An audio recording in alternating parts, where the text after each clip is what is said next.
Assalamu alaikum viewers and welcome back to my channel Study Law with Bushra. So in today's video we are going to discuss from article 144 onwards of Kanuni Shahadat Order 1984.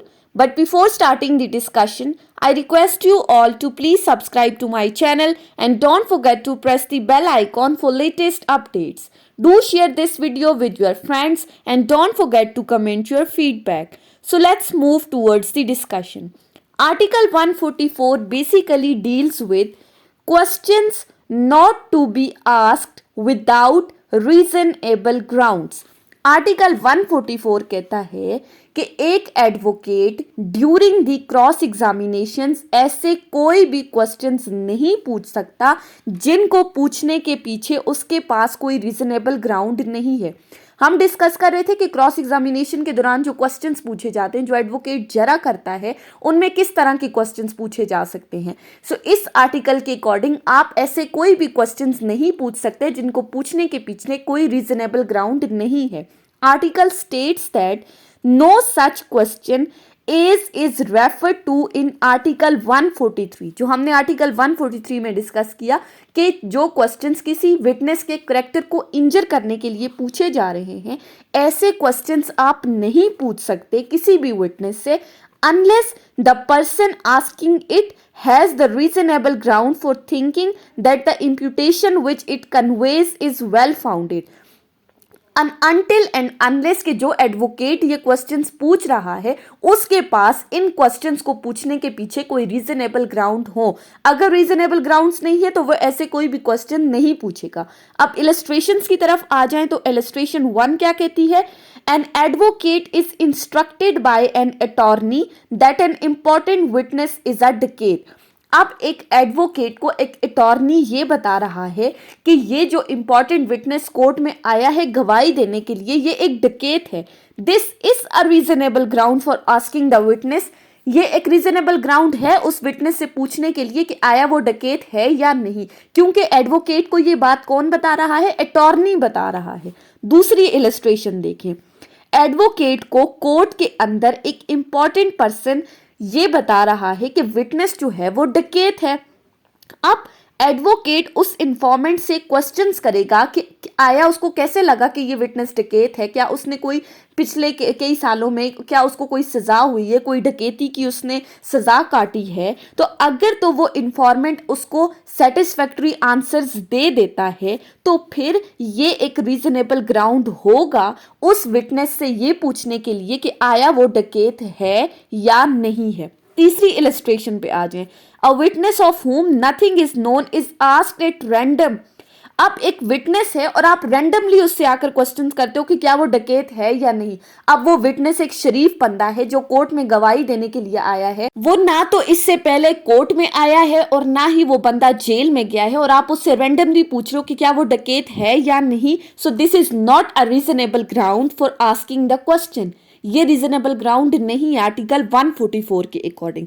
अब last illustration देखें. एक witness है और आप उससे ये questions करते हो कि उसका सोर्स ऑफ इनकम क्या है, वो किस तरह से जिंदगी गुजार रहा है, उसके पास पैसे कहाँ से आते हैं, और वो बंदा आपको इन तमाम सवालात के सेटिस्फैक्ट्री आंसर्स नहीं दे रहा, वो आपको मुतमईन नहीं कर सका. तो ऐसी सूरत में this may be a reasonable ground for asking कि आया वो डकैत है या नहीं, वो डकैती करके अपना घर चला रहा है. सो आर्टिकल 144 कहता है कि आप विटनेस से ऐसे कोई भी क्वेश्चंस नहीं पूछ सकते जिनको पूछने के पीछे कोई रीजनेबल ग्राउंड नहीं है.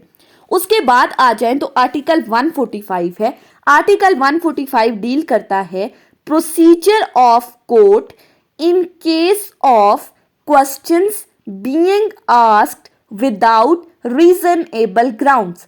अब यहां पर क्या कहा गया है कि अगर तो कोई क्वेश्चंस पूछे जा रहे हैं विदाउट रीजनेबल ग्राउंड तो ऐसी सूरत में प्रोसीजर क्या होगा.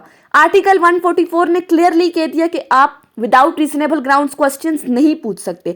अब 145 कहता है कि अगर वो कॉन्सिक्वेंसेस बता रहा है ये आर्टिकल कि अगर तो आप ऐसे कोई क्वेश्चंस पूछ लेते हो जिनको पूछने के पीछे रीजनेबल ग्राउंड नहीं है, तो ऐसी सूरत में कोर्ट क्या तरीकाकार अपनाएगी, उसका क्या प्रोसीजर होगा।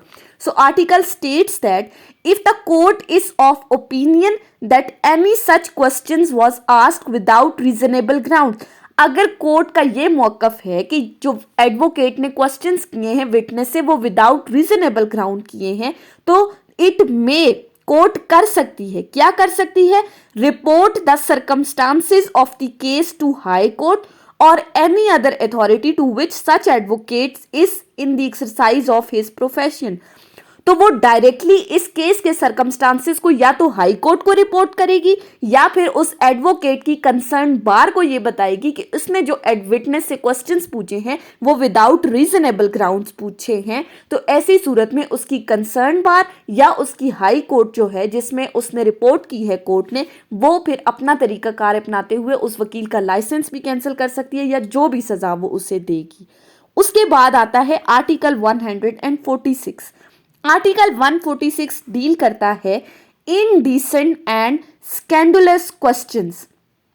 अब इसमें क्या कहा गया है, आर्टिकल 146 कहता है the court may forbid, court कर सकती है, मे का वर्ड यूज है, उसकी डिस्क्रिशन पे डिपेंड कर रहा है, वो क्या कर सकती है, फॉरबिड कर सकती है, रोक सकती है। अब किस चीज को रोक सकती है, एनी क्वेश्चंस और inquiries which it regards as indecent or scandalous।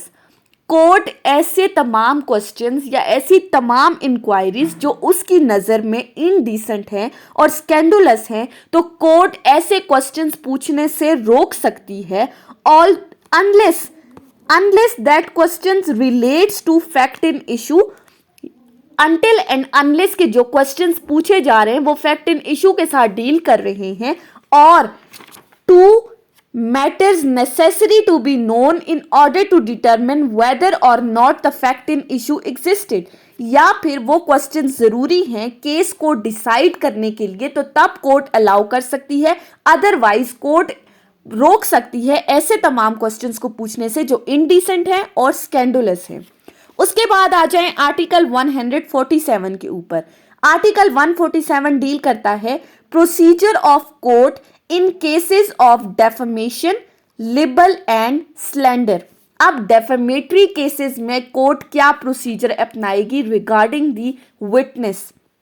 Article 147 कहता है when a person is prosecuted or sued for making or publishing an imputation of defamatory, libelous or slanderous nature. जब एक बंदे को प्रोसिक्यूट किया है या फिर उसके ऊपर कोई सूट फाइल किया गया है, किस वजह से सूट फाइल किया है कि उसने कोई डेफेमेटरी स्टेटमेंट लिखी है और फिर उस स्टेटमेंट को पब्लिश किया है। द कोर्ट शैल नॉट, अब यहां पर शैल नॉट का वर्ड यूज हुआ है, कंपल्सरी है, मैंडेटरी है, कोर्ट नहीं करेगी। क्या नहीं करेगी, before it has recorded its finding on the issue whether such person did make or publish such imputation. इससे पहले कि कोर्ट इस चीज का पता ना लगा ले कि आया उस बंदे ने कोई डेफेमेटरी स्टेटमेंट पब्लिश की है या नहीं, and whether such imputation is true, और आया जो डेफेमेटरी स्टेटमेंट पब्लिश हुई है वो सच है या नहीं, मीन्स टू से कि इससे किसी बंदे की कैरेक्टर पे कोई बात आई है, किसी बंदे का कैरेक्टर इंजर हुआ है या नहीं। तो ऐसी सूरत में कोर्ट उस विटनेस से क्वेश्चंस करने की इजाजत नहीं देगी, एक्सेप्ट किन केसेस में, accept in so for a such questions may be necessary for the purpose of determining the truth of imputation alleged to have been made or published। Until and unless जो questions पूछे जा रहे हैं वो उस case को decide करने के लिए जरूरी हैं। अगर ऐसा नहीं है तो फिर कोर्ट जब तक अपनी फाइंडिंग्स कंप्लीट ना कर ले कि आया डेफेमेटरी स्टेटमेंट पब्लिश हुई है या नहीं, अगर पब्लिश हुई है तो ये ट्रू है या नहीं, ऐसी सूरत में कोर्ट अलाउ नहीं करेगी कि आप विटनेस से कोई भी क्वेश्चंस करें। उसके बाद आता है आर्टिकल 148। आर्टिकल 148 बात करता है questions intended to insult or annoy. अब आर्टिकल 146 में हमने क्या पढ़ा था, इनडिसेंट और स्कैंडुलस क्वेश्चंस के बारे में। वहां पर हमने क्या पढ़ा कि कोर्ट में फॉरबिड, वो कर सकती है, उसकी डिस्क्रिशन है कि वो रोक सकती है। 148 क्या कहता है, द कोर्ट शैल फॉरबिड। यहां पर शैल का वर्ड यूज हुआ है, मैंडेटरी है, लाजमी है कि कोर्ट रोकेगी ही रोकेगी ऐसे क्वेश्चंस को। कौन से क्वेश्चंस को, the question which appears to it to be intended to insult or annoy, कि वो किसी विटनेस को इंसल्ट करने के लिए या उसको एनॉय करने के लिए, उसको तंग परेशान करने के लिए, उसकी बेइज्जती करने के लिए आप अगर उससे कोई क्वेश्चंस पूछे जा रहे हो तो ऐसे क्वेश्चंस पूछने की कोर्ट इजाजत नहीं देगी, ऑल्दो कि वो क्वेश्चंस प्रॉपर हैं। प्रॉपर क्वेश्चंस हमने कहां डिस्कस किया था, आर्टिकल 143 में।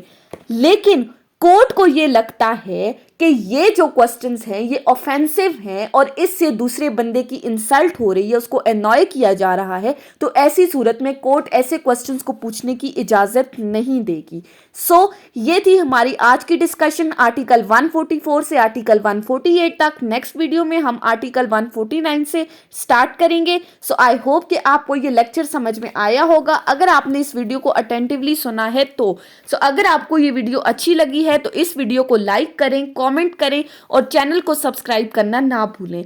Thank you so much for watching this video. Till then, अल्लाह हाफिज।